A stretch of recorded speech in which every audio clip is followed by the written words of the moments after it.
కానీ కోర్టుల్లో తేలాల్సినవి. అలాంటిది మీరు ఒక విఆర్ఓ స్థాయి అధికారినో ఇంకొక ఎవరినో పెట్టేసి మీరు నిర్ణయిస్తానంటే ఎలాగా?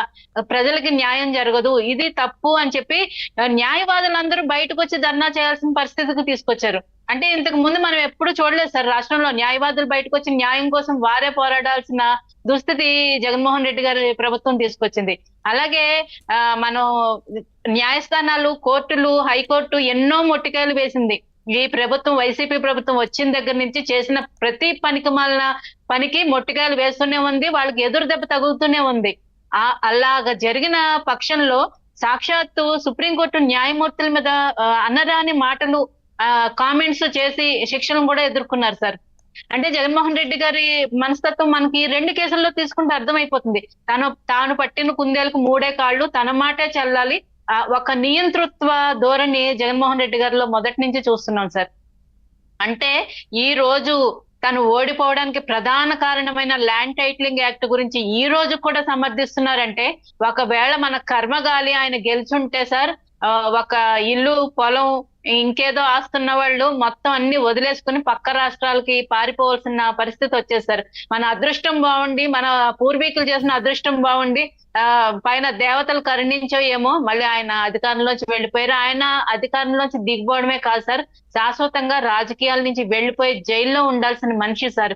ప్రజాబాహుళ్యంలో ప్రజల మధ్యలో ఉండాల్సిన వ్యక్తి కాదండి ఆయన. రాజకీయాల్లో గెలుపువటంలో ప్రతి ఒక్కరికి ఉంటాయి, కానీ ఈయన తీరు వేరు. మొదటి నుంచి కూడా ఈయన తీరే వేరు. ప్రజలకి ఏమాత్రం రాజకీయాలకు కానీ పరిపాలించడానికి కానీ అర్హత లేని వ్యక్తి. అలాగే మనం ఈ ల్యాండ్ టైటిలింగ్ యాక్ట్ చూసుకుంటే సార్, అసలు ఎంత దారుణంగా ఉందంటే, ఒక ఎకరమో అరెకరమో ఉన్న ఒక చిన్న సన్నకారు రైతులు, సపోజ్ శ్రీకాకుళంలోనూ ఉత్తరాంధ్ర చివరి ప్రాంతంలో ఉన్నారు అనుకోండి, వారిది ఇప్పుడు డిస్ప్యూట్ రిజిస్ట్రేషన్ లో నమోదు అయితే కనుక వారు కోర్టు కేసుల కోసం, ఒకవేళ ఈయన అన్నట్టు కర్నూలులో హైకోర్టు పెడితే, విజయనగరం నుంచి హైకోర్టుకి కోర్టుకు రావడానికి ఆ రైతు పడే కష్టాలు ఒక్కసారి ఆలోచించండి. కోర్టులు కూడా ఏమి చేయలేము అనుకుంటా దీనికి, సుబ్బారావు గారు అంతేనా? అది ఓన్లీ హైకోర్టులే సార్, జిల్లా కోర్టులు అక్కడ లోకల్ కోర్ట్స్ ఏమీ చేయలేవు, ఓన్లీ హైకోర్ట్స్. హైకోర్టుకు తిరగాలన్నా కూడా అక్కడ ఒక ఉత్తరాంధ్ర శ్రీకాకుళంలోంచి వ్యక్తి కర్నూలు రావాలంటే కోర్టు కేసులకు వస్తాడు సార్. అరెకరం ఎకరం పొలం ఉన్న వ్యక్తి మీరే ఎంతో కొంత తీసుకుని ఇచ్చేసేయండి బాబు అనే పరిస్థితి తీసుకొస్తారు సార్ అక్కడ వాళ్ళు. ఇంకొక విషయం ఏంటంటే, సుమోటోగా కూడా కేసులు తీసుకుంటారంట. ఇది ఎంత అన్యాయంగా ఉందంటే, విఆర్ఓ స్థాయి వ్యక్తికి ఇంకొకరు ఎవరు కేసు పెట్టగలరు, వాళ్ళే సుమోటోగా తీసుకుని మనకి వాళ్ళు నోటీసులు కూడా సరిగా ఇస్తారో లేదో తెలియదు. మనం తిరిగి మళ్ళీ అప్పీల్ చేయలేకపోతే 2 years కల్లా వాళ్ళు ఎవరికైతే అనుకున్నారో వాళ్ళకి ఇచ్చేస్తారంట. దేనికైనా అమ్ముకుందామన్నా అమ్ముకోలేరు, ఇంకా దాన్ని రౌండ్ అప్ చేసి పెట్టేస్తారు. ఆస్తి పత్రాలు అంటే ప్రజలకి చాలా ఎమోషన్ సార్, ధైర్యం, ఒక భరోసా. ఇంటి పత్రాలు లేదంటే భూమి పత్రాలు ఉంటే కూతురు పెళ్లికో, కొడుకు చదువుకో, ఇంకొక దేనికో గబుక్కన అర్ధరాత్రి ఏ అవసరం, హాస్పిటల్లో ఏదన్నా ప్రమాదం, అనుకోని ప్రమాదం జరిగినా ఆ ల్యాండ్ పత్రాలు తీసుకెళ్లి ఎక్కడో తాకట్టు పెట్టుకుని డబ్బులు తెచ్చుకుంటారు. అలాంటిది ఆస్తి పత్రాలు మీ దగ్గర పెట్టుకుని జిరాక్స్లు ఇస్తే, ఆ జిరాక్స్లు ఎంతమంది దగ్గర తాకట్టు పెట్టాలి సార్? అంటే అవి చూసి ఎవరన్నా అసలు డబ్బులు ఇస్తారా? ఒకవేళ డబ్బులు ఇచ్చినా ఒకే జిరాక్స్ తీసుకెళ్లి 10 మంది దగ్గర పెడితే అది అసలు ఎంత గందరగోళమైన పరిస్థితులు ఏర్పడతాయి సార్. అంటే వీళ్ళు రాష్ట్రంలో అల్లకల్లోళం సృష్టించాలి, ప్రజల మధ్యలో గందరగోళం సృష్టించాలి. వాళ్ళు కొట్టుకుని తన్నుకుని చేస్తుంటే వీళ్ళు భూములన్నీ మింగేయాలి. ఇదే కదా సార్, చాలా క్లియర్ గా అర్థమైపోతుంది కదా. ప్రజలకు కూడా చాలా క్లియర్ గా అర్థమయ్యి మళ్ళీ వచ్చాడంటే మొత్తం అన్ని వదిలేసుకుని వెళ్ళిపోవాలని అర్థమయ్యే ఇంత మ్యాండేట్ ఇచ్చారు సార్. అయినా ఇప్పుడు కూడా మళ్ళీ ఆయన అదే పాట పాడుతున్నారంటే, ఇంకొక విషయం సార్, శాసన మండలిలో మన బలం ఉంది కదా అని మాట్లాడుతున్నారు. ఇదే వ్యక్తి శాసన మండలి రద్దు చేయాలని అంతకు ముందు మరి ఆయన అర్జీ ఇచ్చున్నారు కదా. మండలి అనేది 6,000 అని చెప్పారు, అవసరం లేదు, దాంట్లో ఖర్చులు చాలా అవుతున్నాయి, అసలు మనకు అది అవసరం లేదు అని చెప్పారు ఆయన. అప్పుడు ఒక మాట, ఇప్పుడు ఒక మాట. అంటే సమయానికి అనుకూలంగా ఒక ఓసర వెల్లులకు రంగులు మార్చే తత్వం జగన్మోహన్ రెడ్డి గారిది.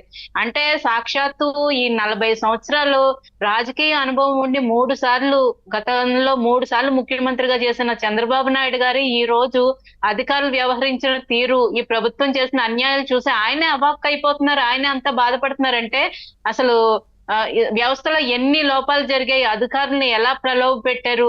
ఇంతకు ముందు ఎప్పుడూ లేదు సార్. ఇంతకు ముందు ముఖ్యమంత్రులుగా చేసిన వాళ్ళు లేరా? కాంగ్రెస్ లో ఉన్నారు, అటు రాజశేఖర రెడ్డి గారు ఉన్నారు, ఇటు మన చంద్రబాబు నాయుడు గారు, ఎన్టీఆర్ గారు, ఇంతమంది ముఖ్యమంత్రులు చేశారు. కానీ ఈ విధంగా అధికార ఇప్పుడు సుజాత గారు, రాజశేఖర రెడ్డి గారి హయాంలో కూడా ఎవరి వల్ల జరిగాయి ఇబ్బందులు, ఎవరి వల్ల శ్రీలక్ష్మి గారు జైలుకి వెళ్ళారు, ఎవరి కోసం వెళ్ళారు, ఎందుకు వెళ్ళారు అంటే అప్పటి ఇప్పుడు ఎప్పుడు కూడా ఎవరున్నారు ఆ వ్యక్తి, వాళ్ళ వెనకాల ఇట్లా కావడానికి కారణం ఏంటి అనేది క్లియర్ గా కనిపిస్తోంది కదా. క్లియర్ గా సార్, ఇప్పుడు మనం ఎన్నో న్యూస్లు విన్నాం సార్. అప్పుడు అంటే నిప్పు లేనిదే పొగ రాదంటారు కదా సార్. అలాగే రాజశేఖర రెడ్డి గారిని కూడా ఇతను ఈ మనిషి ఇబ్బంది పెట్టాడు, సైన్లు పెట్టమని చెప్పి ఆయన మీద చెయ్యి చేసుకున్న పరిస్థితులు కూడా ఉన్నాయి. అంటే ఒక తండ్రి ముఖ్యమంత్రి హోదాన్ని అడ్డం పెట్టుకుని ఆయన ఇష్టం వచ్చినట్టు అంటే పంచాయతీలు చేసి సెటిల్మెంట్లకు దిగేవాడు, సెటిల్మెంట్ దందా చేసేవాడు, తండ్రిని కూడా ఇబ్బంది పెట్టేవాడని ఎన్నో వార్తలు రావడం జరిగింది. ఇప్పుడు మనం అది తప్పు ఒప్పు అనుకోవడానికి మనకు చాలా రీజన్స్ కనిపిస్తున్నాయి సార్. సొంత చెల్లినే ఆస్తి గురించి అప్పుడు చూసాం కదా, ఏదైతే ముఖ్యమంత్రి కార్యాలయం బేగంపేట దగ్గర అక్కడ ఉండాలో దాన్ని ఖాళీ చేయకుండా రోషయ్య గారిని ఎంత ఇబ్బంది పెట్టారు. అప్పుడు ఆయన ముఖ్యమంత్రిగా ఎన్నికయ్యారు రోషయ్య గారు. సో ఆ కార్యాలయం నుంచి వెళ్ళిపోకుండా నెక్స్ట్ అయ్యేది నేనే అనే విధంగా అక్కడే కూర్చున్నారు ఆయన.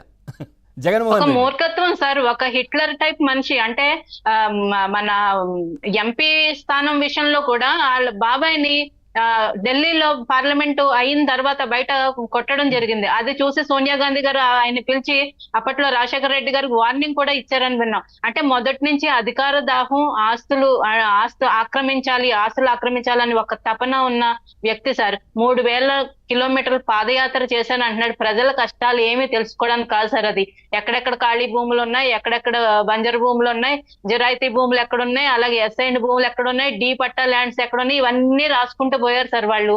మనం అధికారంలోకి రావడం, ఇవన్నీ దోచేయడం అదే జరిగింది.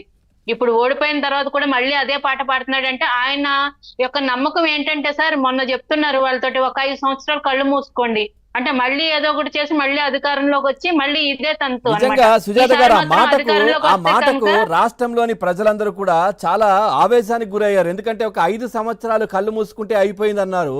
కానీ ఆయనకు అంత ఈజీగా అనిపిస్తోంది. కానీ ఒక్కొక్క రిమాండ్లు కావచ్చు, నిర్బంధాలు కావచ్చు, మహిళల పైన ఇబ్బందులు కావచ్చు, లేదంటే ప్రజాప్రతినిధులను ఇబ్బంది పెట్టడం, కొట్టడం, ఆ తర్వాత తినడానికి తిండి లేక ఇతర రాష్ట్రాలకు వలసలు వెళ్ళిపోవడం, రాష్ట్రంలో ఇంత జరిగింది. నరకం అనుభవించారు 5 సంవత్సరాలు. మరి ఈయనకు మాత్రం కళ్ళు మూసుకుంటే అయిపోయిందంట. క్షణం క్షణం ఒక యుగంలాగా గడిపారు ఆంధ్రప్రదేశ్ ప్రజలు ఈ 5 సంవత్సరాలు. ఆయనకేం లేదు సార్. ఎక్కడ ప్యాలెస్ కావాలంటే అక్కడ కట్టుకోవడం, కమోడ్ కూడా 2 లక్షల రూపాయలు పెట్టి కట్టించుకోవడం. కాబట్టి